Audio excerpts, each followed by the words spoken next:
2023 ஒருநாள் உலக கோப்பையில எல்லா போட்டியிலையும் ஜெயிச்சு இறுதிப் போட்டியை இந்தியா தவறவிட்ட நிலையில அந்த தவற இந்த முறை செய்யக்கூடாதுன்னு முடிவெடுத்த இந்திய அணி T20 உலகக்கோப்பை ஃபைனலுக்கு முன்னேறி இருக்கு.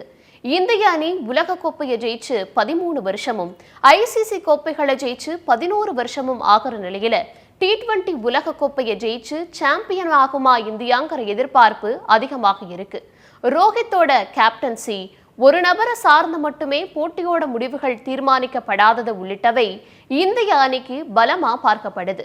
2007 டிராவிட் தலைமையிலான இந்திய அணி வெஸ்ட் இண்டீஸ்ல நடந்த உலக கோப்பையில முதல் சுற்றோட வெளியேறின நிலையில இப்போ டிராவிட் பயிற்சியாளராக இருக்கிற இந்திய அணி அதே வெஸ்ட் இண்டீஸ்ல உலக கோப்பை இறுதிப் போட்டிக்கு முன்னேறி இருக்கிறதையும் கவனிக்க வேண்டியிருக்கு. இந்தியாவை இறுதிப் போட்டிக்கு கொண்டு சென்ற டிராவிட்டின் ஸ்ட்ராட்டஜி 13 ஆண்டுகால கோப்பை கனவை சாத்தியமாக்குமா இந்தியா? இதையெல்லாம் தான் ஸ்பாட்லைட்ல பார்க்க போறோம். இந்திய அணியின் கேப்டனான ரோஹித் சர்மா அதிரடியா விளையாடி வரது இந்திய அணிக்கு பலமாயிருக்கு. நடப்பு தொடர்ல அதிக ரன்களை குவிச்ச வீரர்களின் பட்டியல்ல ரோஹித் 3வது இடத்துல இருக்கிறதையும் பார்க்க வேண்டியிருக்கு.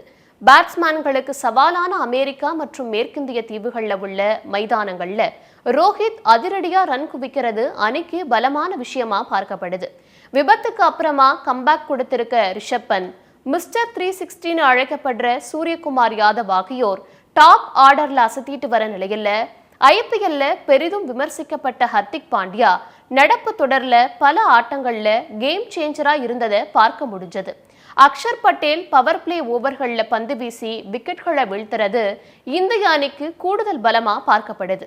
ஸ்பின்னர்களுக்கு சாதகமான பிட்ச்களையும் வேகப்பந்து வீச்சாளரான பும்ரா சாதிச்சு வரது மற்ற அணிகளுக்கும் இந்தியாவுக்கும் உள்ள வித்தியாசமா பார்க்கப்படுது. இந்திய அணிக்கான வீரர்கள் அறிவிக்கப்பட்டது தொடங்கி இப்ப வரைக்கும் இந்திய அணி ஒரு வியூகத்தை பின்பற்றி வரதை பார்க்க முடியுது. கோலியால தொடக்க வீரரா இந்த தொடர்ல பெரிதளவுல தாக்கத்தை ஏற்படுத்த முடியாத சூழல்லையும் ரோஹித் கோலி காம்போ இப்ப வரைக்கும் மாற்றப்படல. அதே போல இந்திய அணியில பெரிய மாற்றம் செய்யப்படாததையும் கவனிக்க வேண்டியிருக்கு. முகமது சிராஜுக்கு பதிலா குல்தீப் யாதவை கொண்டு வந்ததை தவிர வேற எந்த மாற்றமும் இந்திய அணியில செய்யப்படல. சிவம் தூபே தடுமாறி வந்தாலும் ஸ்பின்னர்களுக்கு எதிரான அட்டாக்கிங் ஆட்டத்தை ஆடுவாரு. அது ஸ்பின்னர்களுக்கு பிரஷரை கொடுக்கும் அப்படிங்கிற அடிப்படையில அணியில தொடர்றாரு தூபே. 4 ஸ்பின்னர்களை எடுத்ததற்கான காரணத்தை வெற்றிகள் மூலமா சொல்லியிருக்காரு ரோஹித். இந்த தொடர் முழுவதுமே இந்திய அணியின் ஸ்கோர்ல அனைத்து வீரர்களின் பங்கு இருக்கிறதையும் அணியின் ஸ்கோர் ஒரு வீரரை நம்பி இல்லாததையும் கவனிக்க வேண்டியிருக்கு. இப்படி வியூகங்கள் மூலமா வெற்றிகளை பெற்றாலும் சஞ்சு சாம்சன், சஹால் உள்ளிட்ட ரிசர்வ் பிளேயர்களை களம் இறக்காதது தொடர்பான பேச்சுகள் எழுந்தாலும் இந்தியா கோப்பையை கைப்பற்ற வியூகத்தை மாத்தாம இருக்கிறது தான் சரியான அப்ரோச்சா இருக்கும்னு சொல்லப்படுது.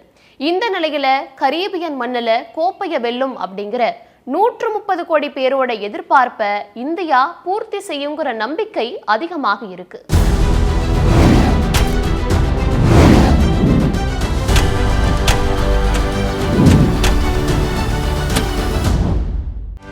செய்திகளை உடனுக்குடனும் துல்லியமாகவும் தெரிந்து கொள்ள சப்ஸ்கிரைப் பண்ணுங்க.